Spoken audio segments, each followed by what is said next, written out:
I say my progress is rearcircles.ai, so called because we are now going to get to work on these two circles that are at the back of the pepper shapes. And circles are actually some of the easiest things to mesh inside of Illustrator, because basically, just imagine that you're taking a globe and you're adding latitude and longitude lines, and that's it. That's what's going on with gradient mesh inside circles. So let me show you how it works. I'm going to go back to my layers panel, twirl open that mesh peppers layer, and I'm going to lock down a couple of things. I'm going to lock down that stem after all, because otherwise we're not going to be able to get to that circle that's currently selected there. And then I'm also going to lock down the mesh that's midway down. So basically the first four shapes are now locked. All right, and I've got the rearmost circle selected right now, so I might as well begin work on it. I'm going to click near the top right there in order to just create a vertical line right down the center of the shape. And that would be my first longitude line, if you will. And then I'll click right there and a little farther over, like so, in order to set a couple of other longitude lines. Now let's go for the latitude lines by clicking very close to the top, because that's going to be a little sort of highlight ledge right there, and then just a little farther down for the shadow. And now go ahead and press the Control key or the Command key on a Mac, which in my case is giving me the black arrow tool, because that's the last arrow tool I used.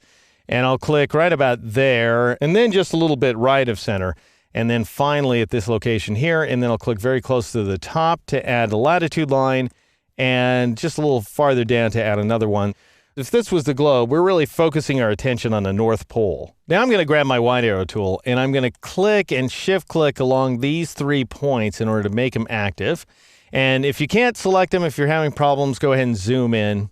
And then I'll go ahead and press the I key to get my eyedropper and shift click in some region of highlight. And that didn't work for me because my stroke is active. So I'll switch to the fill, and then I'll shift click again in order to make that highlight appear.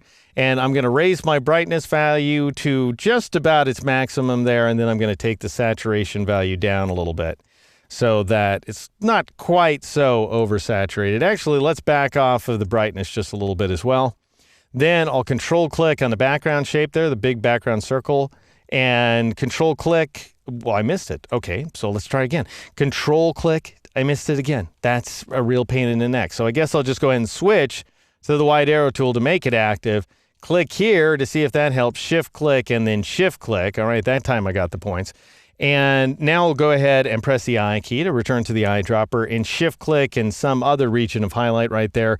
Maybe increase that brightness value a little bit. The saturation value looks fine to me. Finally, what we need to do, because that's really about all we need to do to the circles. You could go after this forward circle here, and you could grab your wide arrow tool again and click and shift click in these points, these 3 points in that lower latitude line, and you could darken them up a little bit if you wanted to. I wouldn't go too far with the darkening effect. You might just add a little bit of darkness, but it might help with the volumetric form, because we really do want to make it look like a lobe that's rising up and catching the highlight in the background.